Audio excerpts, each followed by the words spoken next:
নমস্কার বন্ধুরা, শর্মিলাস কিচেনের একটি নতুন পর্বে সবাইকে স্বাগত। আজকে যে রেসিপিটি আপনাদের সাথে শেয়ার করতে চলেছি সেটা প্রত্যেকের বাড়িতেই হয়ে থাকে, ভীষণই পরিচিত একটি রেসিপি, টমেটো চাটনি। আমি কিভাবে এই টমেটো চাটনি বানাই সেটাই আজকে আপনাদের সাথে শেয়ার করতে চলেছি। প্রথমেই এখানে কিছু টমেটো পাতলা স্লাইস করে রেখেছি। আমি এখানে টমেটোর সাথে খেজুর আমসত দিয়ে চাটনিটা করব, তাই এখানে আমসত্ত্বটাকে এরকম চৌকো চৌকো করে কেটে রেখেছি। খেজুরটারও বীজ ছাড়িয়ে নিয়ে এরকম টুকরো করে রেখেছি। আর এখানে নিয়ে নিয়েছি কিছু কাজু আর কিশমিশ। চাটনিটা তৈরি করতে আর যা যা উপকরণ লাগবে সেটা আমি রান্না করতে করতে বলে দেব। এবার একটা শুকনো কড়াইতে 1 চামচ পাঁচফোড়ন দিয়ে দিলাম। পাঁচফোড়নটাকে একটু ভেজে নেব। নাড়তে নাড়তে যখন পাঁচফোড়নটার বেশ সুন্দর একটা ভাজা গন্ধ বেরোবে তখন এটাকে নামিয়ে নিচ্ছি। তারপর এটাকে গুঁড়ো করে নিতে হবে। তারপর কড়াইতে দিয়ে দিলাম 1 টিস্পুন সর্ষের তেল। তেলটা গরম হয়ে গেলে এর মধ্যে দিয়ে দিচ্ছি 1/4 টিস্পুন সর্ষে ফোড়ন। আমি এখানে সাদা সর্ষে দিলাম, আপনারা কালো সর্ষেও দিতে পারেন। দিয়ে দিচ্ছি এর মধ্যে একটা শুকনো লঙ্কা। শুকনো লঙ্কাটাকে একটু ফাটিয়ে দিলাম। ফোড়নটা যখন সুন্দর বেশ একটা ভাজা গন্ধ বেরোবে তখন এর মধ্যে কেটে রাখা টমেটোটাকে দিয়ে দিলাম। এবার দিচ্ছি সামান্য পরিমাণে হলুদ আর সামান্য পরিমাণে নুন হলুদ দিয়ে টমেটোটাকে একটু কষিয়ে নিতে হবে যতক্ষণ না টমেটোর কাঁচা গন্ধটা চলে যাচ্ছে।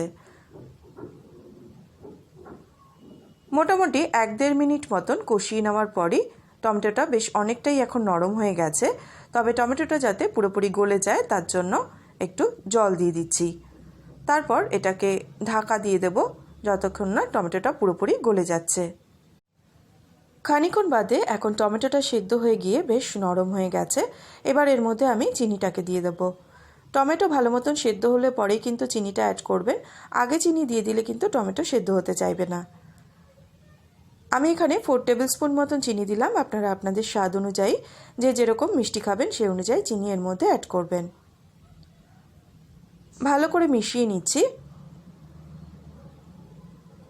এরপর এর মধ্যে আমসত্ত্ব, খেজুর, কাজু এবং কিশমিশটাকে দিয়ে দিচ্ছি।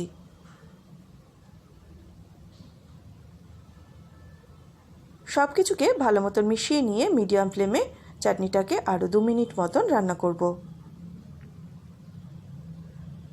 এখন দেখুন চিনিটা গলে গিয়ে চাটনিটা বেশ সুন্দর লাল একটা রং হয়েছে। এবার এর মধ্যে দিচ্ছি আমি 1 টেবিল স্পুন তেঁতুলের পাল্প। তেঁতুলের পাল্পটা দিলে চাটনিটার বেশ টক মিষ্টি একটা টেস্ট হয়, সেটা খেতে কিন্তু বেশ ভালো লাগে। তেঁতুলের পাল্পের বদলে আপনারা পাতিলেবুর রসও অ্যাড করতে পারেন। তবে এর থেকে বেশি ঘন কিন্তু আমি আর চাটনিটা করব না, কেননা চাটনি ঠান্ডা হলে পরে আরও একটু ঘন হয়ে যাবে। এবার নামানোর আগে দিয়ে দিচ্ছি পাঁচফোড়ন গুঁড়ো।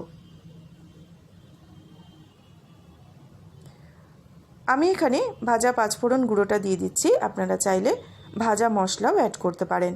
ভালো করে মিশিয়ে নিয়ে চাটনিটাকে সম্পূর্ণ ঠান্ডা করে নিয়ে তারপর সার্ভ করব। কেমন লাগলো আপনাদের আমার এই টমেটোর চাটনি রেসিপি অবশ্যই কিন্তু আমাকে কমেন্ট করে জানাতে ভুলবেন না। আপনাদেরও যদি কোনো রেসিপি আমার কাছ থেকে জানার থাকে সেটাও আমাকে কমেন্ট করে জানাতে পারেন।